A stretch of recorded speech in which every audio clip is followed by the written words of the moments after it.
Hello guys, kidney के online platform पर स्वागत है दोस्तों। जैसा कि आप जानते हैं कि मैं यूट्यूब के माध्यम से आपको करंट जो टॉपिक है, इंपॉर्टेंट टॉपिक है, उस पर परिचर्चा लेकर के आता हूँ। दोस्तों, अगर मुझसे आप ऑनलाइन पढ़ना चाहते हैं, आलोक अकेडमी ऐप डाउनलोड कीजिए प्ले स्टोर में जा करके और वहाँ पर उपलब्ध कोर्सों का आप तत्काल लाभ लीजिए जो न्यूनतम दामों पर आपको उपलब्ध है। चलिए, आज की जो हम करंट बिंदु पर हम जो परिचर्चा करने जा रहे हैं, उस करंट बिंदु पर जो इस समय उत्तर प्रदेश और 4 अन्य राज्यों पर जो चुनाव हुए हैं, उसकी जो विजय हुई है, सारे न्यूज़पेपर उसी एनालिसिस से भरे हुए हैं। तो मैं ये चाहता हूँ कि जो मेरे अपने व्यूअर हैं, उनको भी मेरा एनालिसिस पता चलना चाहिए कि मैंने क्या एनालिसिस किया था और वो क्या उतना सच निकला।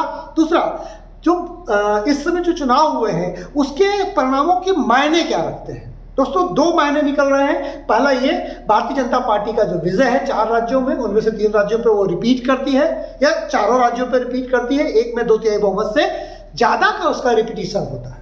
और एक जगह पर पंजाब पर जो आम आदमी पार्टी है, उसका बड़ी दिल्ली जैसी जीत उसे प्राप्त होती है। तो इसका क्या मायने है? देखिए, अगर हम पंजाब की बात करें, चलिए पहले आप पर बात कर लेते हैं। आपकी जो चरित्र है वो व्यक्तिगत रूप से मुझे बहुत पसंद नहीं है। आपकी अपनी कोई विचारधारा नहीं। जैसे कांग्रेस की अपनी एक विचारधारा है, समाजवादी पार्टी की अपनी एक विचारधारा है, भारतीय जनता पार्टी एक अपनी आइडियोलॉजी को, अपनी विचारधारा को लेकर के चल रही है।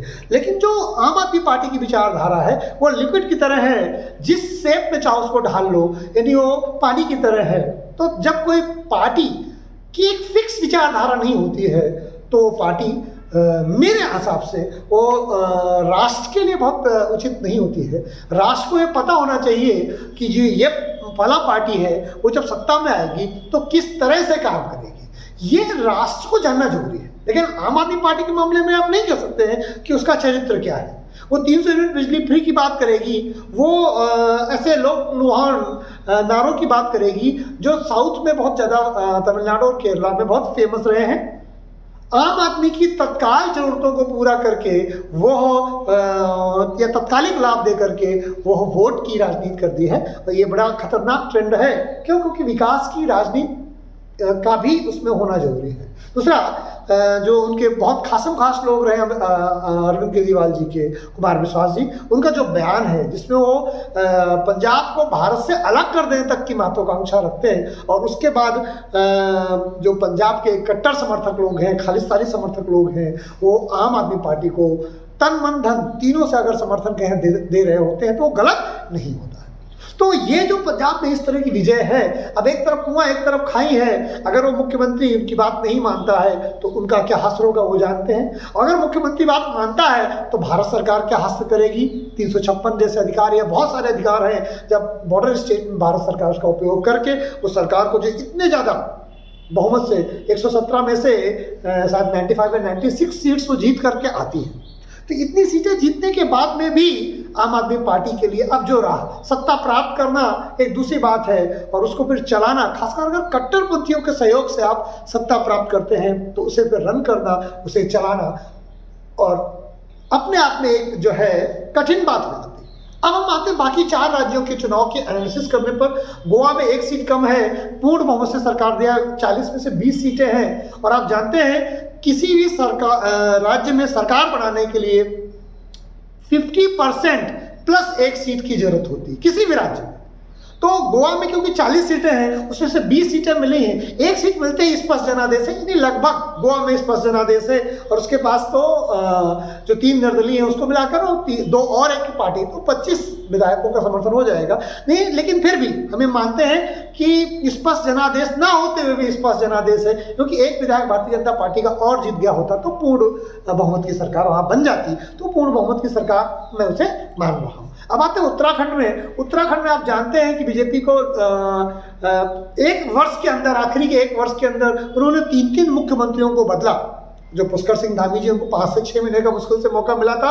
और उत्तराखंड में, हिमाचल में ये एक परंपरा जैसी है, इवन राजस्थान में एक परंपरा जैसी कायम हो गई थी कि एक बार में एक ही सरकार और आती है और फिर दूसरे पार्टी की सरकार आती है। तो कांग्रेस मान के चल रही थी कि उत्तराखंड में वो विजित होने जा रही है, लेकिन पुष्कर सिंह धामी जी ने एक ऐसा इतिहास रच दिया जैसे योगी आदित्यनाथ जी ने उत्तर प्रदेश में रख दिया।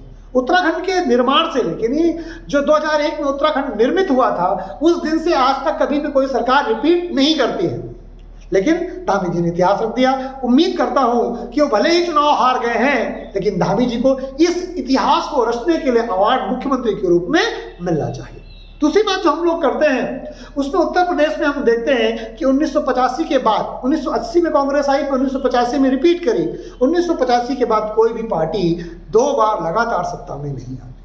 1950 उत्तर प्रदेश के निर्माण से लेकर आज तक कोई एक व्यक्ति फुल टाइम पूछो 5 साल मुख्यमंत्री रहा हो और दोबारा वो मुख्यमंत्री के रूप में रिपीट हुआ हो, ये भी इतिहास में कभी नहीं रहा। योगी आदित्यनाथ ने वो इतिहास भी रचा है।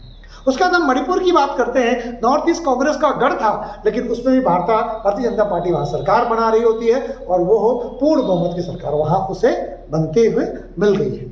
तो एक मूड क्या है देश का, देखिए इससे एक बात तो क्लियर हो गई कि जो राष्ट्रवादी विचार है, वो चाहे नॉर्थ ईस्ट में हो, चाहे गोवा में हो, चाहे उत्तर प्रदेश में हो, चाहे उत्तराखंड में हो, राष्ट्रवादी चिंतन मजबूत हो रहा है। लेकिन पंजाब की विजय, क्योंकि भारतीय जनता पार्टी वहाँ बहुत कमजोर थी, लेकिन फिर भी पंजाब की आम आदमी पार्टी की विजय, जिसकी अपनी कोई विचारधारा ही नहीं है, वो केवल अपने बेनिफिट के हिसाब से अपने रंग बदलती रहती है पार्टी, बेनिफिट के हिसाब से अपनी मैनिफेस्टो बदलती है। वो कहती है 300 यूनिट बिजली फ्री लो, बाकी और कोई आप बात मत करो। तो ऐसी पार्टी जब बॉर्डर स्टेट में जीतती है जिसकी अपनी राष्ट्रीय कोई विचारधारा ही नहीं, उसका जो नेता कहता है कि वो अनर्किस्ट है, वो स्वीट आतंकवादी आतंकवादी होता है, वो स्वीट कैसे हो सकता है।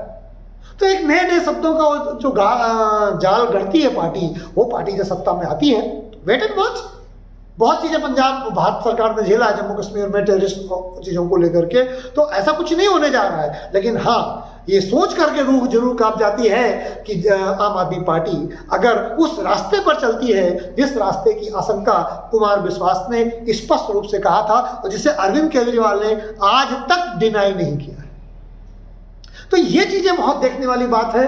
और दूसरा जो मैं हमेशा कहता हूँ कि जो कई बार जो पॉलिटिकल एनालिस्ट के रूप में मैं टीवी में आया और मैंने बार बार कहा कि जो उत्तर प्रदेश का चुनाव है ये केवल ऐसा नहीं है कि राष्ट्रवाद के अकेले मुद्दे पर भी ही लड़ा गया हो, ये चुनाव सांप्रदायिकता के आधार पर भी लड़ा गया है। जो लोग कहते थे लॉ एंड ऑर्डर की व्यवस्था, वो इनडायरेक्ट कहते थे भारतीय जनता पार्टी का वो समर्थन करने जा रहे हैं, और जो लोग कहते थे वो विकास नहीं हुआ है और गरीबी बहुत है, बेरोजगारी बहुत है, वो सीधी सी बात है वो सपा का समर्थन करने जा रहे हैं। मुस्लिम जो आप देखेंगे कि बीजेपी से या कोई भी मुस्लिम विधायक नहीं बना, सपा से ज़्यादातर मुस्लिम विधायक है, 2 या 3 मुस्लिम विधायक 44 में से शायद, जहाँ तक मेरा अंदाजा है 44 विधायक इस बार बने हैं मुस्लिम, 44 ही हैं। अगर मैं गलत हूँ तो आप कमेंट करके मेरा करेक्ट करिएगा। तो उनमें से 2 या 3 विधायक रालोद या दूसरी पार्टी के हैं, यानी उसी सपा गठबंधन के, बाकी किसी पार्टी से कोई विधायक मुस्लिम नहीं बना। तो इस तरह से ये जो चुनाव है ये एक चिंता भी क्रिएट करता है कि समाजवादी जो मुसलमान है उन्होंने ये तय कर लिया था कि वो धर्म के आधार पर वोट देंगे। हिंदुओं ने अगर तय किया होता तो भारतीय जनता पार्टी की 350 सीटें आती, लेकिन मुसलमानों ने यह तय कर लिया था कि धर्म के आधार पर वोट देंगे और लगभग 70 से 80% मत समाजवादी पार्टी को प्राप्त हुए हैं। तो कोई अगर ये कहता है कि पोलराइजेशन नहीं हुआ है तो गलत कहता है, पोलराइजेशन हुआ है। हिंदुओं का कितना हुआ है मुझे नहीं पता, बट मुसलमानों का पोलराइजेशन हुआ है और उन्होंने भाईजान जैसे शब्द को भी उन्होंने ठुकरा दिया। अगर वो उनके स्वयं धर्म का व्यक्ति है और बसपा से लड़ा है तो उसको भी मत प्राप्त नहीं हुए हैं। सब सारे ज़्यादातर मत जो है वो सपा को प्राप्त हुए। तो ये कहना कि ये पोलराइजेशन के आधार पर चुनाव नहीं हुआ गलत है। हाँ, पोलराइजेशन मुसलमानों की तरफ से ज़्यादा हुआ है, हिंदुओं की तरफ से उस तरह का पोलराइजेशन नहीं मिलता।